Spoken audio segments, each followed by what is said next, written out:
Olá, meus amigos, olá, minhas amigas do Legislação Integrada. Aqui quem fala é o professor Bruno Valente. Nossa conversa de hoje é sobre o informativo de número 817 do STJ e essa é a parte 2. Nessa parte 2, vamos comentar os informativos da terceira, quarta, quinta e sexta turma do STJ.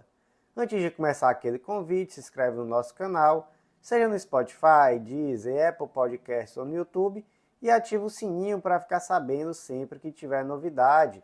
Nos segue também no Instagram, @legislação_integrada, onde todo dia tem conteúdo. Nos avalia no Spotify, deixa aquele like que ajuda demais a trazer relevância para esse conteúdo. E assim ele será melhor distribuído e não deixa de compartilhar também com aquele amigo ou compartilhar na sua rede social favorita, naquele grupo de WhatsApp, ajuda demais. Então, sem mais delongas, vamos para o primeiro julgado de hoje, que é da terceira turma. Foi inserido na Lei Geral de Proteção de Dados, Lei número 13.709 de 2018, destaque da seguinte forma: não há óbice para a imediata suspensão do perfil profissional de motorista de aplicativo que pratica ato suficientemente gravoso, com a possibilidade de posterior exercício de defesa visando ao recredenciamento. Gente, vamos lá. Imagina a situação de um motorista de aplicativo que ele é denunciado por algum usuário por supostamente ter cometido algo realmente muito grave. O que é algo grave, professor? Temos aqui alguns exemplos, então assédio, importunação sexual, racismo, crime contra o patrimônio, agressão física, agressão verbal, enfim, questões aqui que são realmente muito graves. E aí imagina que a Uber, por exemplo, recebeu uma denúncia dessa sobre um fato como esse e decidiu de imediato afastar o motorista, dando a ele, por óbvio, o direito de defesa, mas posterior. De início, já como uma forma aqui de precaução, digamos assim, já resolveu bloquear a conta dele. A Uber pode fazer isso? Gente, pode. Pode, e aqui a solução foi dada dentro da ótica da Lei Geral da Proteção de Dados. Se entendeu basicamente que esse motorista, quando fornece os dados pessoais dele à plataforma, essa plataforma precisa tratar esses dados com base nos princípios que estão na LGPD. E todos os procedimentos envolvendo esse cadastro também têm que ser claros. Então, o controlador, no caso aqui a Uber, ela tem que trazer sempre respostas adequadas, respostas transparentes e estabelecer de que forma vai se dar o procedimento. Mas isso não retira a possibilidade dela de se autotutelar, sobretudo em situações em que ela própria pode ser considerada culpada e ter também que indenizar. Porque, por exemplo, se um motorista ele comete um assédio sexual, ele comete uma situação como essa, um ato de racismo, durante a atuação dele, acaba que a Uber ela pode também ser responsabilizada civilmente. Então não há nenhuma abusividade nesse ato da Uber, que em uma situação que é realmente grave, já realiza esse banimento do motorista, mas lhe permite, um direito de defesa ainda que posterior, com a possibilidade de posterior restabelecimento desse cadastro. Então, como é que ficou o destaque?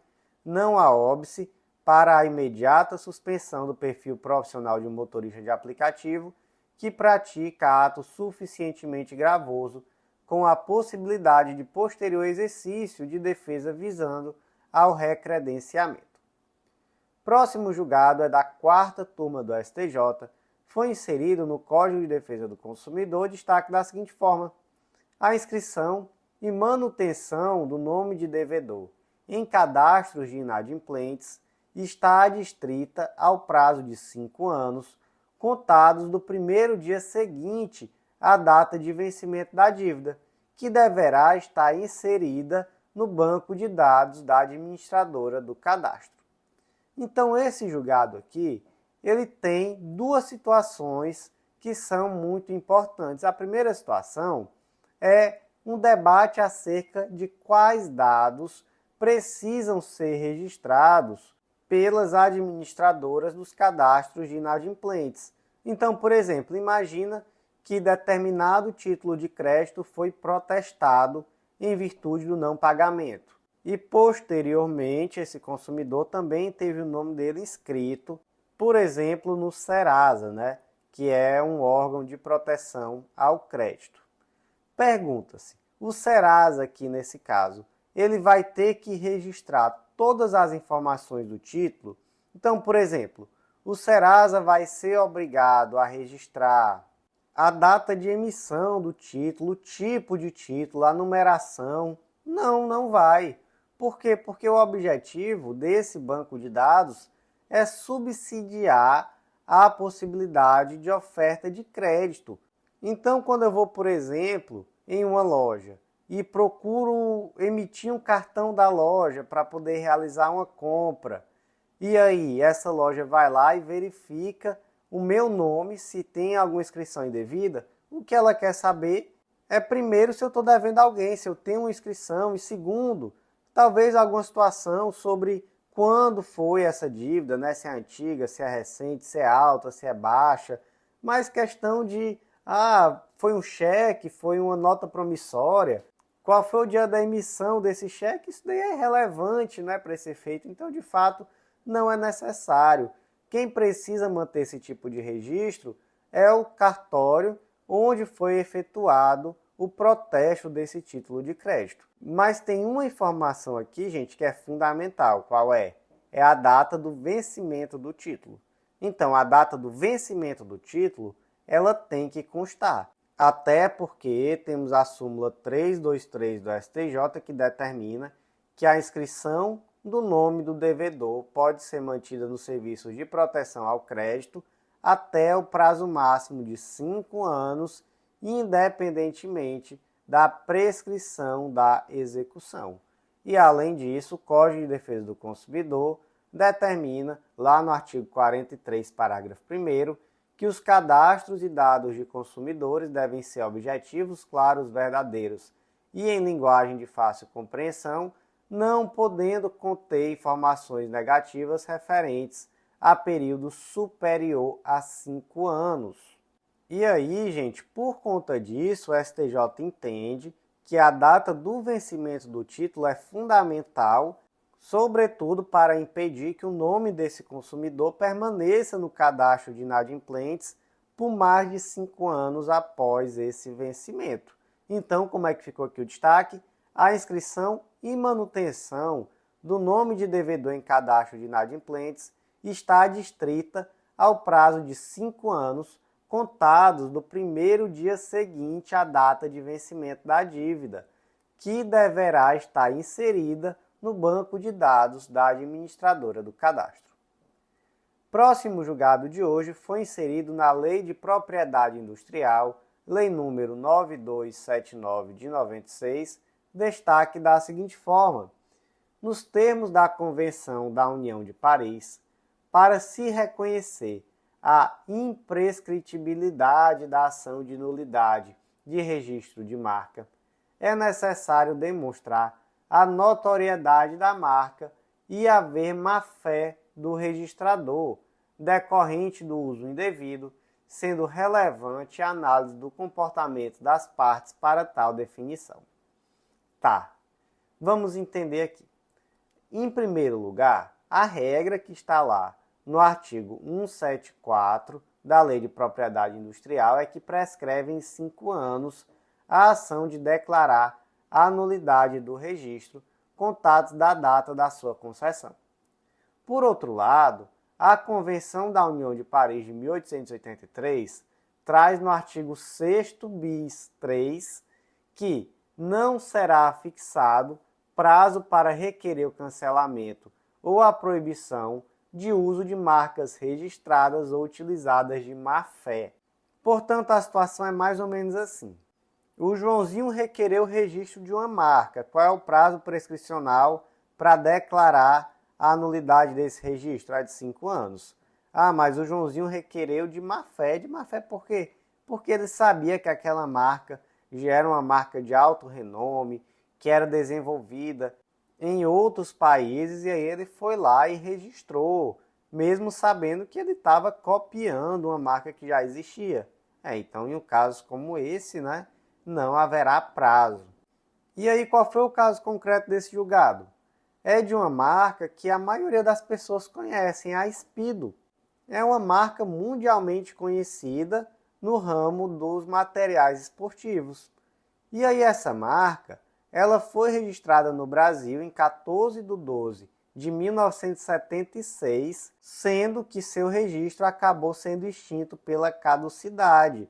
Por quê? Porque os autores eles não conseguiram desenvolver a atividade econômica no Brasil nos anos 60 e 70, porque eles entenderam que a situação do país naquela época desfavorecia, porque haviam ali barreiras muito rígidas de importação, uma política muito protecionista, e isso de fato impedia a comercialização de marcas estrangeiras em solo nacional. E aí o empresário brasileiro viu essa situação, viu que a Speedo era uma marca legal, conhecida no mundo todo. O que ele fez? Foi lá e registrou. E registrou, gente, até a logomarca, tudo igual, idêntico. E aí o que ele fez? Ficou usando. Empreendeu a atividade comercial desde 1980. E aí chegou o momento que a Speedo, a marca internacional, viu essa situação, mas percebeu que ela não tinha condição ainda de vir para o Brasil por diversas situações. E por conta disso acabou que esse empresário brasileiro, essas empresas brasileiras, melhor dizendo, e a marca internacional acabaram chegando em um acordo. Esse acordo ficou vigente por 30 anos e durante essa vigência a marca internacional trazia diretrizes para a fabricação das peças no Brasil e a marca brasileira pagava royalties à marca internacional. Tudo certo. Acontece que chegou um determinado momento em que esse contrato não foi mais renovado e chegou ao ponto da Speedo Internacional propor uma ação para reconhecer a nulidade do registro da marca brasileira. Mas aí, qual foi o problema? É que o prazo prescricional é de 5 anos. Só que aí a Speedo Internacional ela disse que não deveria ser aplicado esse caso concreto porque se tratava de uma marca de notoriedade, inclusive que anunciava em Olimpíadas, em grandes eventos esportivos mundiais, e além disso existia uma má-fé, porque desde que esse empresário brasileiro registrou, ele sabia disso. Mas aí, o que o judiciário entendeu? Entendeu que não dava para falar em má-fé em uma situação em que houve um contrato durante 30 anos em que essa situação foi aceita, mesmo que a contragosto talvez, mas foi aceita. Então foi 30 anos de um estabelecimento de um acordo comercial. Então não tinha como agora dizer que se tratava de uma má-fé. Não, porque de fato a própria conduta da Speedo Internacional corroborou, legitimou a ação desse empresário brasileiro. E além disso, o judiciário também entendeu que por mais que hoje a Speedo seja uma marca de notoriedade, na década de 60 e 70 isso não era verdade, pelo menos não no Brasil. Então até poderia ser lá fora, mas no Brasil de fato não se tratava de uma marca conhecida. Então por isso não havia uma nulidade nesse registro. Mas aí, no final das contas, a solução que se encontrou basicamente foi a de não permitir novas renovações, não é? Então, conforme fossem vencendo os registros realizados pela Speedo do Brasil, ela não poderia mais renovar. E também se estabeleceu ali um marco, que foi o ano de 2007, a partir do qual as renovações que foram efetuadas já seriam consideradas de má-fé, porque de fato nesse período já não existia relação comercial com a Speedo Internacional, enfim, e dentro de todo o contexto isso passou a ser possível. Mas, gente, o ponto central aqui para o julgado, e que é o ponto central aqui especificamente nesse destaque, na verdade são dois, né?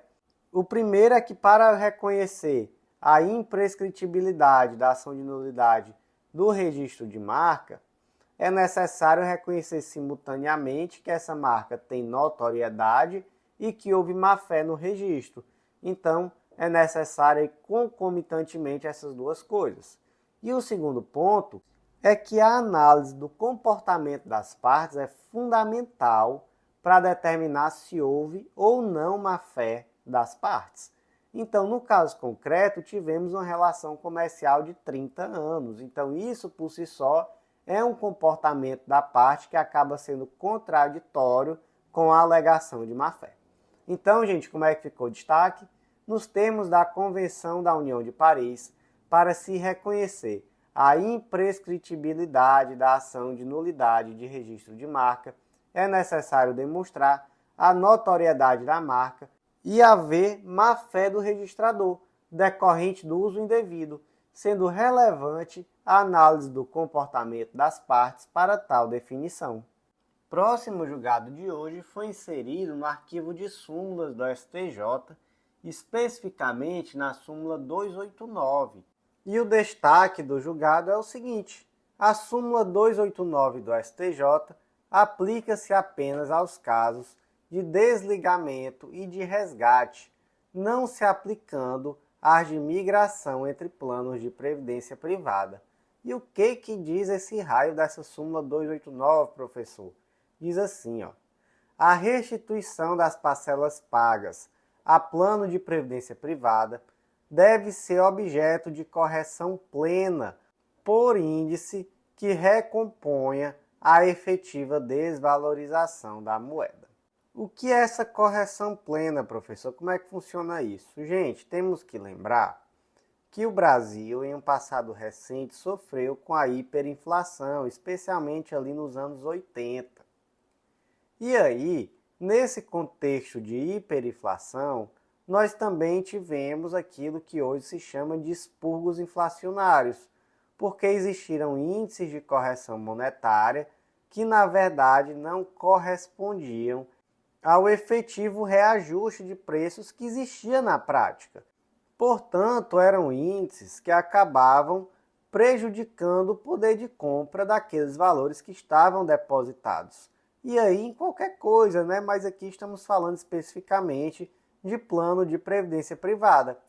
E aí a súmula 289 da STJ vem para dizer que é necessário que haja uma correção plena. Não é possível, então, a aplicação de um índice ao plano de previdência privada que não recomponha a efetiva desvalorização da moeda. Basicamente, esse é o ponto. Então, quando se fala em previdência privada, tem que haver, no mínimo, aqui a recomposição plena do poder de compra. Certinho. Vamos para dois casos concretos aqui. No primeiro, o João aderiu a um plano de previdência privada na década de 70 e em 2020 ele resolve resgatar os valores depositados. Ao realizar o saque, o João percebe que, especialmente nos períodos de hiperinflação, então lá na década de 80, os valores não foram devidamente corrigidos, porque foi aplicado um índice que não recompunha efetivamente o poder de compra. E aí pergunta, o João vai ter direito à recomposição dos valores depositados? Então, vai ter direito à aplicação de um índice que vai espelhar de forma correta os índices inflacionários que de fato existiam? Sim, ele terá direito. Caso concreto didático 2, mesma história, só que agora foi o Pedro. Ele foi lá junto com o João abrir esse plano de previdência privada, mesmo dia eram amigos. Só que aí, no mesmo dia também, eles foram lá no banco para sacar. Só que enquanto o João foi sacar, não é? O Pedro, ele foi para migrar esse plano para outro banco. Ele não estava confiando muito naquele banco onde ele fez esse plano de previdência privada e aí ele preferiu migrar para outra instituição financeira. E aí pergunta, ele vai poder requerer a recomposição desses valores também? Gente, não. Porque somente no caso de desligamento ou de resgate é que você pode aplicar a súmula 289 da STJ. No caso de migração entre planos de previdência, não. Então, no caso do Pedro, já não se aplica a súmula 289 da STJ e o destaque, então, ficou da seguinte forma. A súmula 289 do STJ aplica-se apenas aos casos de desligamento e de resgate, não se aplicando às de migração entre planos de previdência privada. Próximo julgado de hoje é da 5ª turma do STJ, foi inserido na Lei do Mandado de Segurança destaque da seguinte forma: não é adequada a decisão que impede a habilitação do ofendido em mandado de segurança, cujo propósito afeta seus interesses, sendo imperativa a formação do litisconsórcio passivo necessário. E aí, gente, sobre esse ponto, temos que destacar que o artigo 24 da Lei do Mandado de Segurança diz que se aplica a mandado de segurança os artigos 46 a 49 do CPC de 73, que no caso eram artigos que tratavam sobre o litisconsórcio. Então, em outras palavras, se aplica a possibilidade de litisconsórcio no mandado de segurança. E aí, claro que onde há esses artigos do CPC de 73, hoje lemos os mesmos artigos, né, só que no CPC de 2015, aqueles artigos que tratam também sobre litisconsórcio. Qual foi o caso concreto aqui que deu origem a esse julgado? Foi um caso concreto no contexto do assalto ao Banco Central de Fortaleza. Muita gente deve lembrar, esse assalto aconteceu em agosto de 2015. E aí, no caso concreto, especificamente aqui, foi uma das réis, ela foi absolvida. E ela foi absolvida porque na época dos fatos não existia no ordenamento jurídico o crime de organização criminosa. Trazendo aqui de uma forma bem superficial, né? Mas foi esse o ponto aqui, ela acabou sendo absolvida. E aí, a existência do referido tipo penal tornou atípica a conduta que por ela foi praticada. Acontece que determinados valores foram bloqueados da conta dela, foram bens, inclusive, bens esses que foram vendidos e aí convertidos em valores, estavam lá depositados em juízo e por isso ela impetrou um mandado de segurança requerendo a liberação desses valores. Acontece que esse mandado de segurança ele foi concedido, né? Mas o Banco Central do Brasil e a União, eles recorreram da decisão por afirmar que houve aí uma lesão ao devido processo legal, porque eles deveriam ter integrado a ação, já que era hipótese de litisconsórcio necessário. E aí se pergunta, o que foi decidido? O Bacen e a União tinham razão? Gente, em relação à União, não. A União não tinha razão porque se entendeu que, na verdade, não havia aqui o interesse de agir da União, não se tratava de algo relacionado ao ente federativo ou a algo que se relacionava a seus bens, interesses ou serviços. Ok. Mas em relação ao Banco Central do Brasil, se entendeu que estava correto, que de fato, nesse caso, havia uma situação de litisconsórcio passivo necessário e que deveria ser assegurado ao banco, sim, o efetivo contraditório na defesa de seus interesses.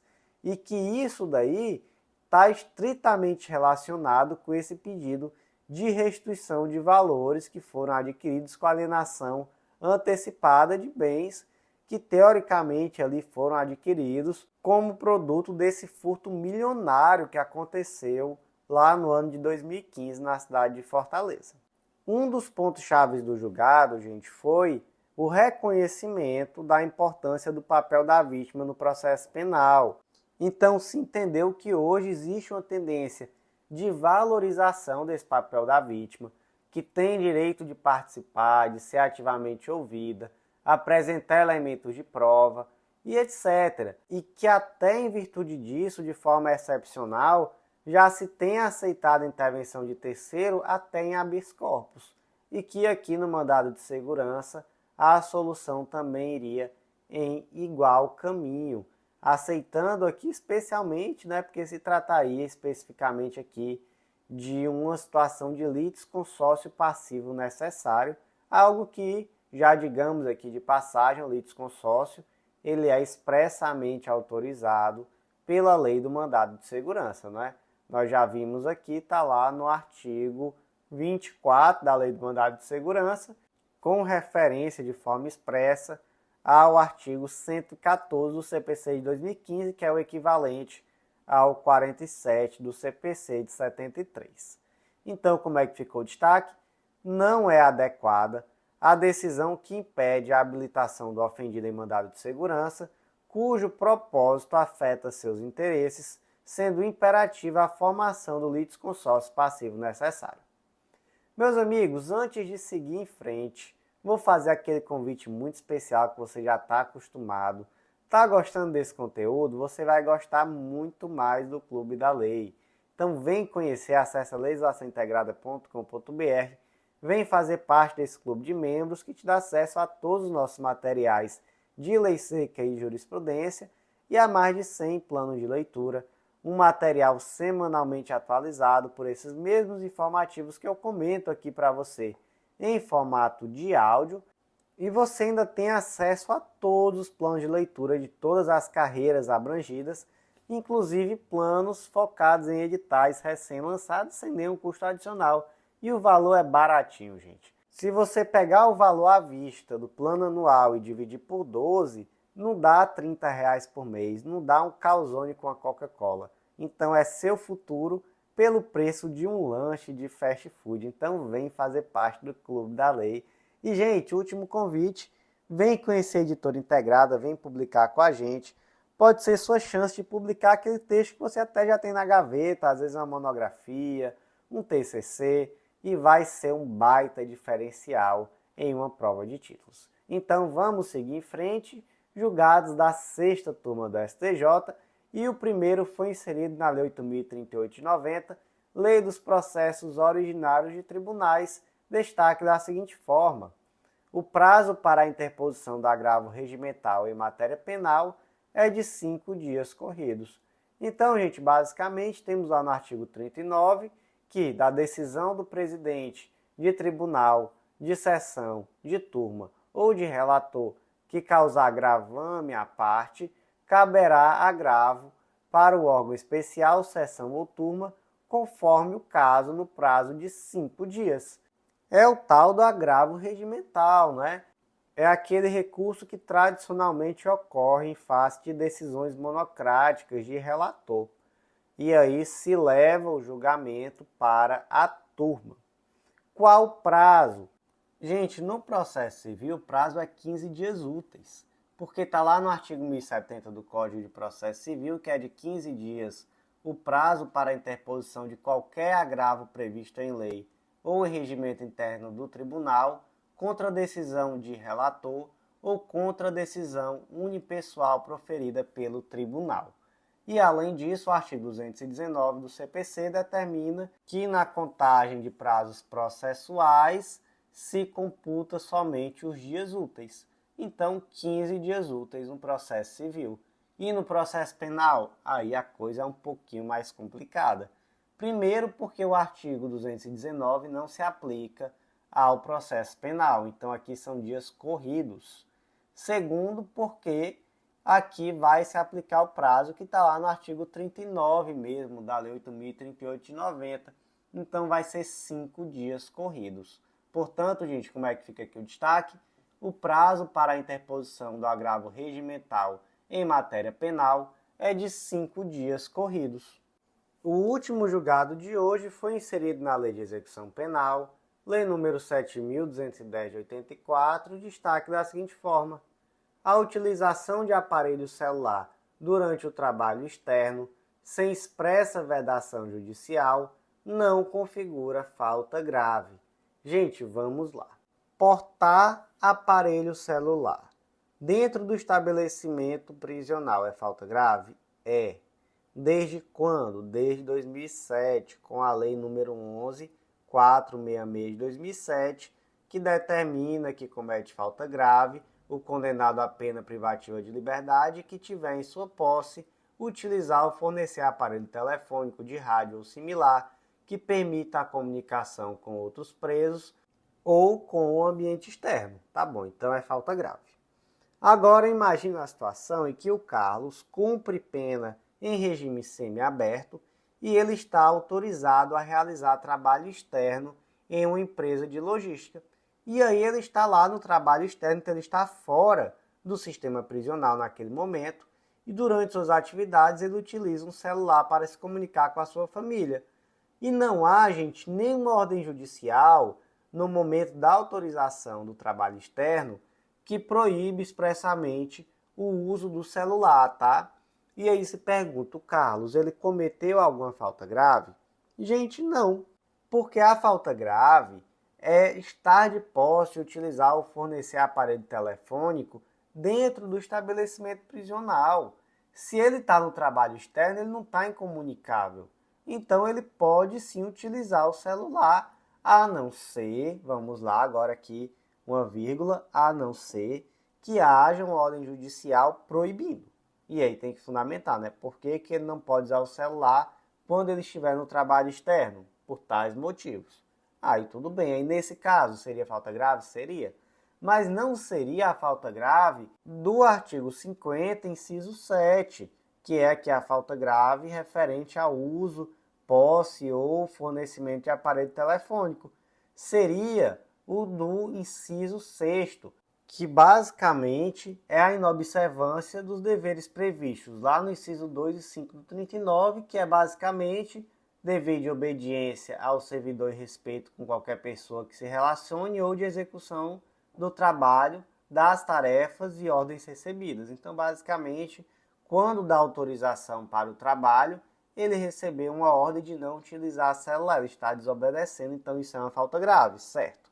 Mas não tem nada a ver com o celular em si. Aqui ele está basicamente desobedecendo uma ordem que lhe foi dada, já que quando ele está no trabalho externo, ele não está incomunicável, ele não está dentro do sistema prisional, tá certo? Então, gente, em regra, não comete falta grave aquele apenado que está em trabalho externo e utiliza celular. Excepcionalmente, ele vai cometer falta grave se a decisão judicial que permitiu o trabalho externo expressamente vedou a utilização de celular mesmo no trabalho externo. Portanto, como é que ficou aqui o destaque? A utilização de aparelho celular durante o trabalho externo, sem expressa vedação legal, não configura falta grave. Meus amigos, por hoje foi isso. Eu agradeço muito a você que ouviu até o final. Vou fazer aquele convite de novo. Não deixa de compartilhar esse conteúdo, seja com aquele amigo que tem interesse, naquele grupo de WhatsApp da faculdade, ou de concurseiro, ou de compartilhar na sua rede social que você está nos ouvindo. Isso fortalece demais. Deixa aquele like, nos avalia, porque isso vai ajudar a levar esse conteúdo a mais pessoas e vai fortalecer muito o meu trabalho. Eu agradeço demais a você. Por hoje foi isso. Eu agradeço muito a você que ouviu até o final e até a próxima.